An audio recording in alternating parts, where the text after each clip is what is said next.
Yo, what up, you guys? It's your boy the Kryptonian saying here, bringing you a review for One Piece chapter 248.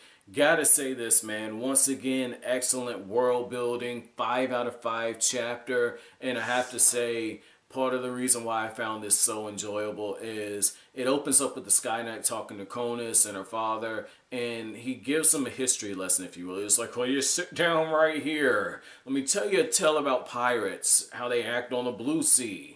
And that's when he reveals to Conis that, hey, Luffy and the Straw Hats, they're probably pirates, but the thing you have to look at is not all pirates are created equally, just like all men aren't created equally, just like all acts aren't created equally. And I thought that this was pretty cool, very philosophical for Oda to kind of throw that in there, because the thing is just like I say, a good villain isn't black or white in his actions. He always lives in the gray area. If you look at what Oda's saying in this, that's what people are. And the beautiful thing is he has the Sky Knight tell them, look, during times of war, a murderer can be seen as a hero, but during times of peace, that same hero could be seen as a savage, could be seen as a villain. And he says not everyone plays by the rules. And he gives us a big revelation that he used to be Kami, you know, like, or I believe Conis' father says, like, you used to be the Kami of this land. And that's when we find out that Anero actually, or Anel actually usurped him, and he took over the position, the power of Kami, if you will. So that kind of confirms what I was a little worried about. Now I'm actually a little excited now, but I was a little worried that this Anel was actually a devil fruit user, an actual person, not an omnipresent being. I thought that would have been pretty cool, but I could see why Oda would go this route though. So that was cool just to see that. And what's very interesting about this is what we are seeing is we're seeing world building in that this land has a history, and now Oda's diving into it. So apparently Skypiea used to be under a whole bunch of war.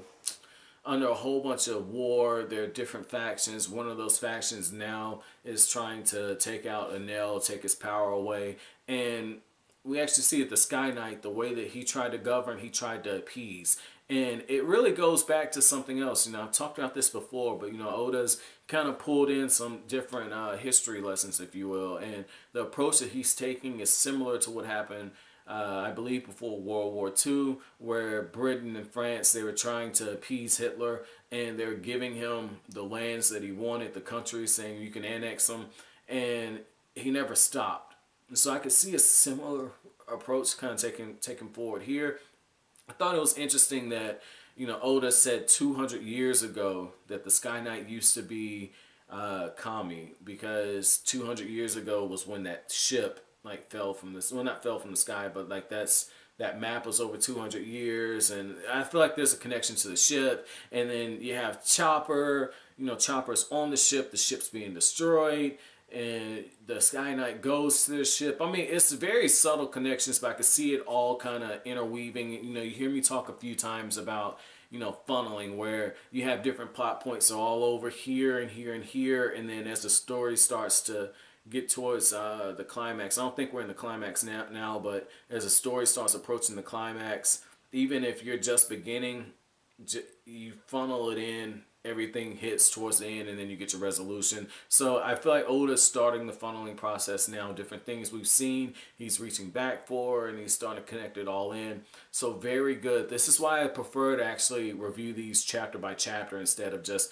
rushing to get caught up, if you will. So another thing that I thought was pretty interesting is what we're actually seeing is Chopper is in a conversation with one of the vassals, right?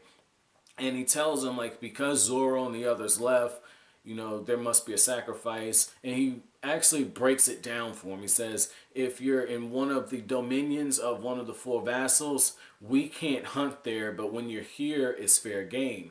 And if you all want to try to escape, you can all escape together. So once again, it's that emphasis on teamwork, and then there's boundaries.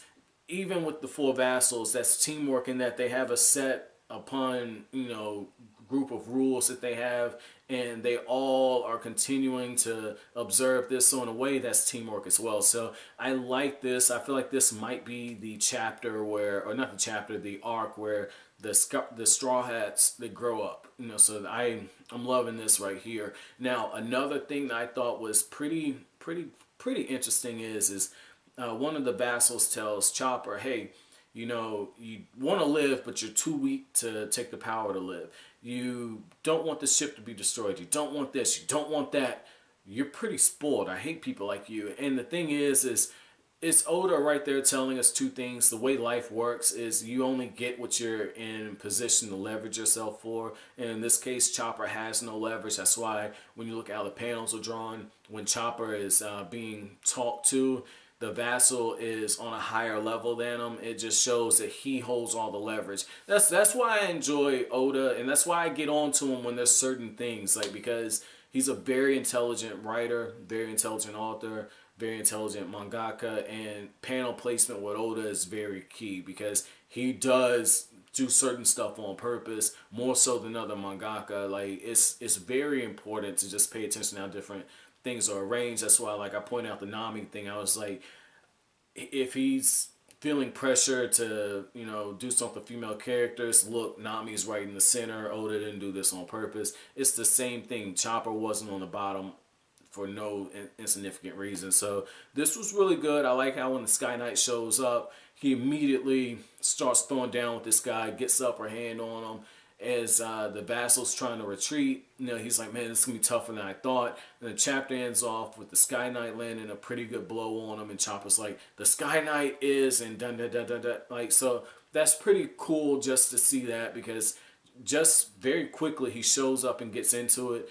And I want to end off with this. I want to end off with this whole thing about maybe Conis playing the song that unites Skypiea, because we know that the Sky Knight believes that there's going to be a song that's going to unite, because once there's a song that is heard, it's the song of the island. And in that moment when he's talking about it, right after it, we see Conis with her harp. So I mean, Oda, like I said, setting up foreshadowing.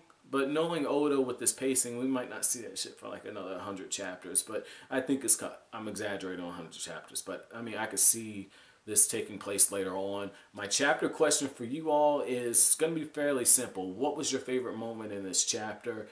Or if you saw it animated, what was your favorite moment in the anime for this? But as always, guys, if you like anything I had to say, hit that like button, comment, rate, subscribe, share. I will greatly appreciate it. As always, thanks for watching. Have an awesome day.